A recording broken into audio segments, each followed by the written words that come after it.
The importance of personalization. Productivity is a deeply personal thing. My goal is to give you the templates and the systems and stuff that have really worked for me over the last several years.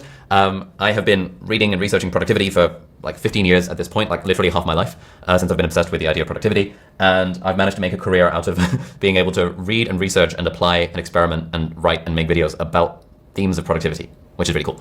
But even with that said, it's all like, one of the things that I keep on learning repeatedly is that productivity is a deeply personal thing. Something that works for me might not work for you. Something that works for you might not work for me, and vice versa. And so the goal really is to be experimenting and personalizing our system in a way that works for us. So we want to be personalizing your system to your working style. Some people are morning people, some people are night owls, some people prefer digital tools and everything is all on the same software and it's all interconnected. Some people, including me to a degree, prefer like physical note-taking tools and notebooks and journals and stuff. And got tons and tons of journals lying everywhere around me because I just love physical stuff.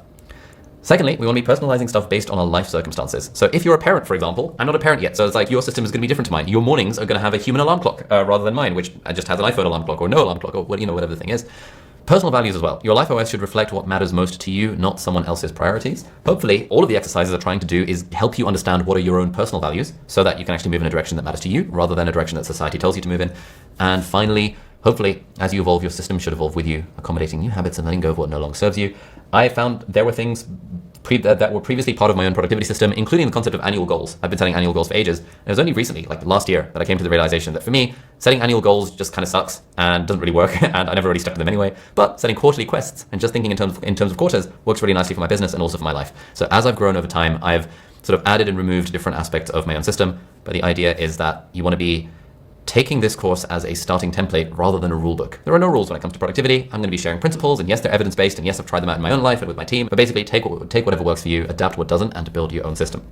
Really, the goal is we want a system that feels natural and helps us work efficiently, enjoyably, and sustainably.